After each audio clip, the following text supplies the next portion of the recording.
नमस्कार स्टूडेंट। तो आज हम पढ़ेंगे class 10 chapter number 11.1 question number 5। त्रिज्या 21 सेंटीमीटर वाले वृत्त का एक चाप केंद्र पर 60 डिग्री का कोण अंतरित करता है। ज्ञात कीजिए कि चाप की लंबाई और चाप द्वारा बनाए गए त्रिज्यखंड का क्षेत्रफल और संगत जीवा द्वारा बनाए गए वृत्तखंड का क्षेत्रफल। तो त्रिज्या हमको दी है 21 सेंटीमीटर, कोण है 60 डिग्री, चाप की लंबाई होती है टीटा बटे 360 इंटू 2 पाई आर। तो 60 टीटा हमारे पास 60 है, तो 60 बटे 360 गुणा 2 गुणा पाई का मान 22/7 गुणा 21 1/6 इंटू 2 इंटू 22 इंटू 3। तो चाप की लंबाई आएगी 22 सेंटीमीटर।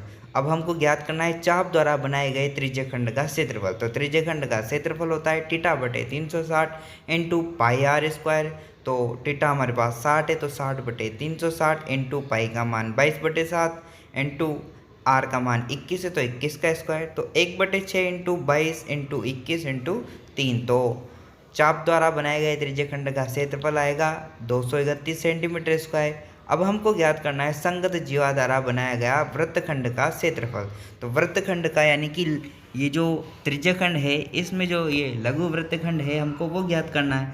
तो त्रिज्यखंड में से हम क्या कर देंगे, ये त्रिभुज जो त्रिभुज है उसको हम हटा देंगे यानी कि माइनस कर देंगे। तो हमारे पास क्या जाएगा, जीवा द्वारा बनाए गए संगत वृत्तखंड का क्षेत्रफल। तो क्या, तो बराबर त्रिज्यखंड का क्षेत्रफल माइनस त्रिभुज AOB का क्षेत्रफल।